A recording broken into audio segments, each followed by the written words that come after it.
ମୋର ପ୍ରିୟ ବନ୍ଧୁଗଣ, ଆପଣ ଯେଉଁ ଚ୍ୟାନେଲ ଦେଖୁଛନ୍ତି ଲାଇଫ୍ ବା ଜୀବନ ଚ୍ୟାନେଲ, ଆପଣମାନେ ଦେଖିନିଅନ୍ତୁ। ପ୍ରଥମେ ଯଦି ଆପଣମାନେ ପରିଶ୍ରମ କରିବା ପାଇଁ ହାଇଦ୍ରାବାଦ, ଚେନ୍ନାଇ, ବେଙ୍ଗଲୋର କିମ୍ବା ଯେକୌଣସି ସ୍ଥାନକୁ ଯାଉଛନ୍ତି, ସାଙ୍ଗ ହୋଇ ଗୋଟିଏ ଜାଗାରେ ରହୁଛନ୍ତି କିମ୍ବା ଏକୁଟିଆ ରହୁଛନ୍ତି, ସତର୍କରେ ରୁହନ୍ତୁ, ଜାଗ୍ରତରେ ରୁହନ୍ତୁ। ଏପରି ବି ଘଟିପାରେ। ଭିଡ଼ିଓଟି ଆପଣମାନେ ଦେଖିନିଅନ୍ତୁ। ଅଭାବନୀୟ ଘଟଣା ଦେଖିବାକୁ ମିଳିଛି। ଆସାମର 4 ଜଣ ଶ୍ରମିକ ବେଙ୍ଗଲୋର ଯାଇଥିଲେ କାମ କରିବାକୁ। ସେ ଗୋଟେ ରୁମ୍ରେ ରୁହନ୍ତି। ସକାଳ ପାଇଲା ବେଳକୁ ତାଙ୍କ ରୁମ୍ରୁ ତାଙ୍କର ମୃତଦେହ ଉଦ୍ଧାର କରାଯାଉଛି। କିଏ କହୁଛି ତାଙ୍କୁ ବିଷ ଦିଆଯାଇଛି, କିଏ କହୁଛି ସେ ରୁମ୍ରେ ଅକ୍ସିଜେନ ଅଭାବରେ ତାଙ୍କର ମୃତ୍ୟୁ ହେଇଛି। ପ୍ରକୃତ କାରଣ କ'ଣ ଏପର୍ଯ୍ୟନ୍ତ ଜଣାପଡ଼ିନି ଆଜ୍ଞା। ତା ସହିତ ଯେଉଁ ଭାଇ ଭଉଣୀମାନେ ବାହାରକୁ ଯାଇଛନ୍ତି କାମ କରିବାକୁ, ତାଙ୍କ ପାଖରେ ମୋର ଏତିକି ଅନୁରୋଧ, ଆପଣ ବାହାରେ କାହା ସହିତ ଝଗଡ଼ାଝାଣ୍ଟି କରନ୍ତୁନି କି କାହାଠୁ କିଛି ଖାଆନ୍ତୁନି ଆଜ୍ଞା। ଆପଣ କାମ କରିବାକୁ ଯାଇଛନ୍ତି, ଭଲରେ କାମ କରିକି ଭଲରେ ଓଡ଼ିଶାକୁ ଫେରିଯାଆନ୍ତୁ। ଭଗବାନ ଏଇ 4 ଜଣଙ୍କ ଆତ୍ମା ଦେଖନ୍ତୁ, ଏଠି ମଧ୍ୟ ପ୍ରାୟ ସମାନ ପରିସ୍ଥିତି।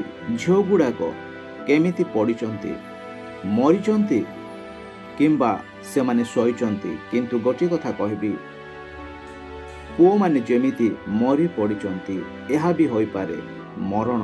ତ ଚାଲନ୍ତୁ ଦେଖିନେବା, ଯେଉଁମାନେ ଖଟିକିଆ ପାଇଁ ବିଦେଶରେ ରହୁଛନ୍ତି, ଅନ୍ୟମାନଙ୍କ ସହିତ ସାଙ୍ଗ ହେଉଛନ୍ତି।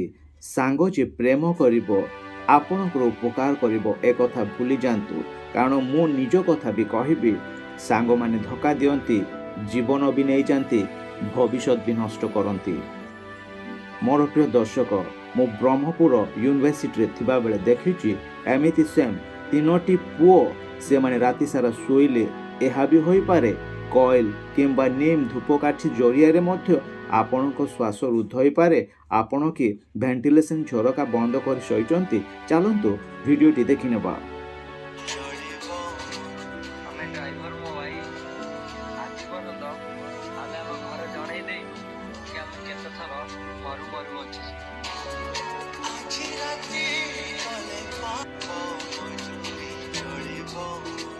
ଆମେ ଡ୍ରାଇଭର ମୋ ଭାଇ, ଆଜି ପର୍ଯ୍ୟନ୍ତ।